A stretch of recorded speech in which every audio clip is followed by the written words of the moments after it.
Gérard Leclerc est décédé ce mardi 15 août dans un accident d'avion. À son bord, 2 autres personnes, elles aussi victimes.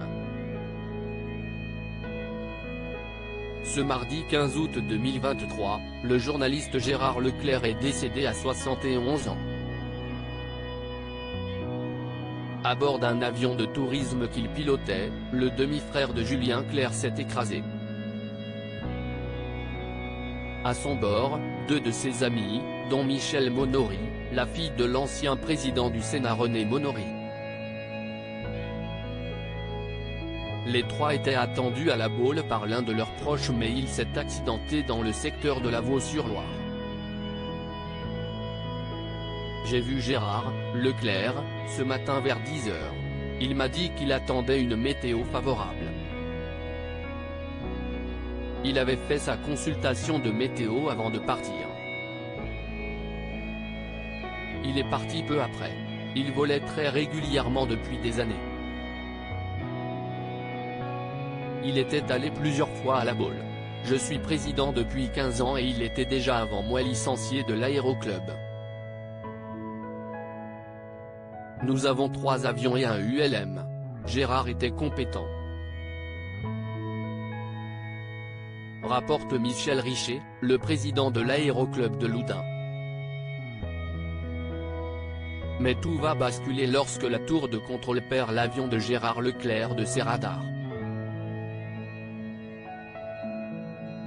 Des moyens spécifiques de l'association départementale des radioamateurs au service de la sécurité civile ont également pu se rendre sur place, a indiqué la préfecture.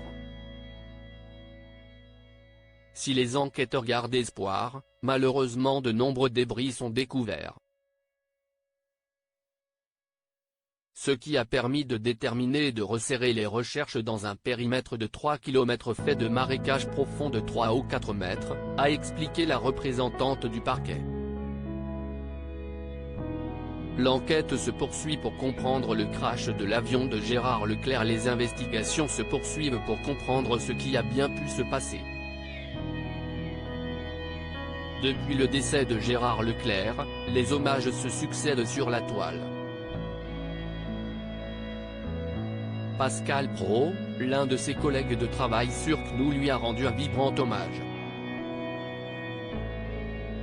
Gérard Leclerc était un honnête homme. Il était aussi une belle personne. J'aimais son intelligence, son humour, sa distance.